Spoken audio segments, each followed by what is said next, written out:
अतिशय म्हणजे मी आज इथे आली आहे, संताप सुद्धा आहे आणि चिंता सुद्धा आहे. लव जिहाद सारखी एक घटना आज या ठिकाणी झालेली आपल्याला बघायला मिळाली. यामध्ये हरामखोराने 22 वर्षाची मुलगी, तिच्या सोबत तर अत्याचार केलाच केला, पण तिच्या सख्ख्या लहान बहिणीवरती सुद्धा अत्याचार केला. त्याचे व्हिडिओ काढले, त्या मुलींना ते दाखवून सतत ब्लॅकमेल करत राहिला. आज मी त्या मुलीच्या आई वडिलांना भेटले.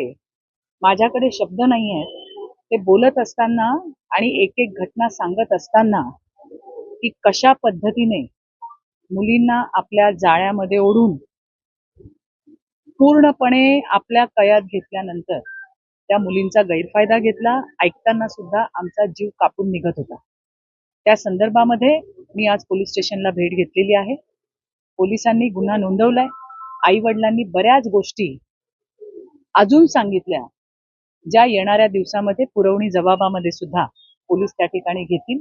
आजही आई वडील आणि संपूर्ण कुटुंब एक ट्रॉमामध्ये आहे आणि त्या मानसिकता, त्या धक्क्यातून, अजून मानसिक धक्क्यातून बाहेर आलेले नाहीये.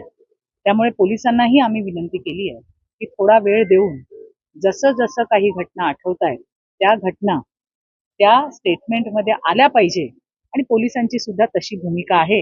आणि त्यामुळे ज्या काही गोष्टी त्यांनी मला सांगितल्या त्या अनुसार या केसमध्ये अजून सुद्धा कलम वाढू शकतात, कठीण होऊ शकतात, कठोर होऊ शकतात, याचा मला विश्वास आहे. याच्यावरती पोलीस काम करतायत. त्याचबरोबरीने आणखीन काही करता येतंय. तो मुलगा ज्याने या 2 मुलींवरती अत्याचार केला त्याचं घर सुद्धा इल्लीगल आहे आणि ते घर तोडल्याशिवाय आम्ही कोणी शांत बसणार नाही.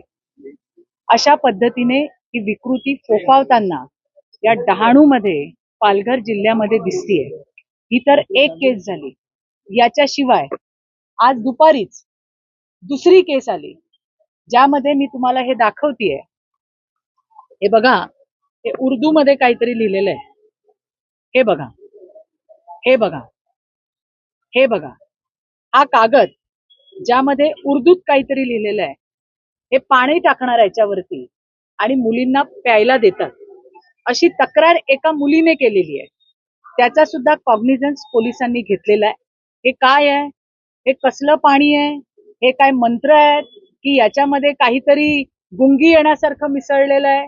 पाणी टाकल्यावरती ते डायल्यूट होतं आणि मग मुलींना पाजून त्यांच्यावरती काही अत्याचार केले जातात का, अशी सुद्धा शंका उपस्थित व्हायला पूर्ण वाव आहे. आणि या संदर्भात सुद्धा दुपारी 2 वाजताच पोलिसांनी तक्रार घेतलेली आहे. यासोबतच अतिशय धक्कादायक गोष्टी या डहाणू आणि पालघरमध्ये आपल्याला होताना दिसत आहेत की ज्याला आपण म्हणू मेजर वयाच्या मुली, म्हणजे 18 वर्षाच्या वरच्या मुली, सज्ञान मुली ज्याला आपण म्हणतो, या मुलींचा स्टुडंट विजा काढून त्यांना थेट लंडनला घेऊन जाण्यात जात आहे. असे 4 परिवार मागच्या अर्ध्या तासामध्ये मला येऊन भेटले. या मुली जैन समाजाच्या आहेत, या मुली मारवाडी समाजाच्या आहेत आणि ज्यांची खाण्याची इथली ऐपत नाही आहे अशी, हे सगळे जे नेणारी मुलं ती सगळी मुस्लिम आहेत. अशा परिवार ज्यांची इथे खाण्याचे वांदे आहेत, अशा लोकांनी या मुलींचे विजा, स्टुडंट विजा काढलेले आहेत, त्यांचे पैसे भरलेले आहेत, त्यांना लंडनला घेऊन गेलेले आहेत. अशा 4 केसेस मगासच्या अर्ध्या तासात माझ्याकडे आलेल्या आहेत. या मुलींना कसं नेलं जातंय, कसं त्यांना फसवलं जातंय. 2 दिवसांनी आई वडिलांना फोन करून या मुली सांगतात की आम्ही आता लंडनला आलेलो आहोत. हे प्रकार मोठ्या प्रमाणामध्ये वाढताना दिसत आहेत.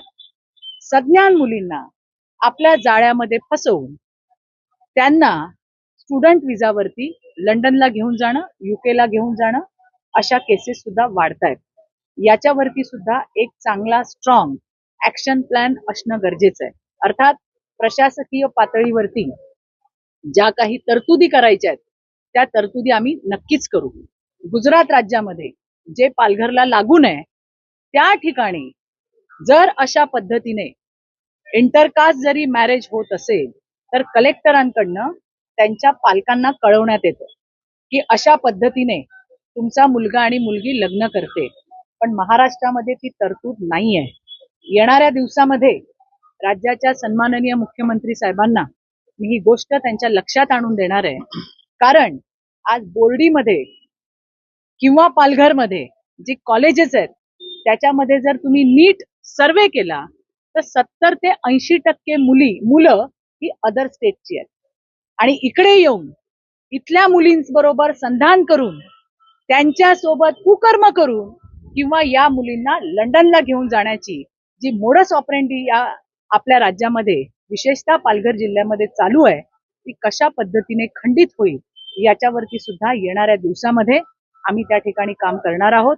या संदर्भामध्ये या केसच्या बाबतीत पहिल्या लव जिहादच्या केसच्या बाबतीत या पालघरचे एसपी साहेब त्याचबरोबरीने कलेक्टर मॅडम यांच्याशी आमचं बोलणं झालंय. आता सुद्धा PI कणसेताई यांच्याशी आमचं बोलणं झालेलं आहे आणि येणाऱ्या दिवसामध्ये अशा घटनांना अटकाव कसा करता येईल, आपल्या मुलीबाळींना कसं सुरक्षित ठेवता येईल याच्यासाठी आम्ही सगळेजण काम करणार आहोत. या संदर्भामध्ये आज मी डहाणूला आले होते.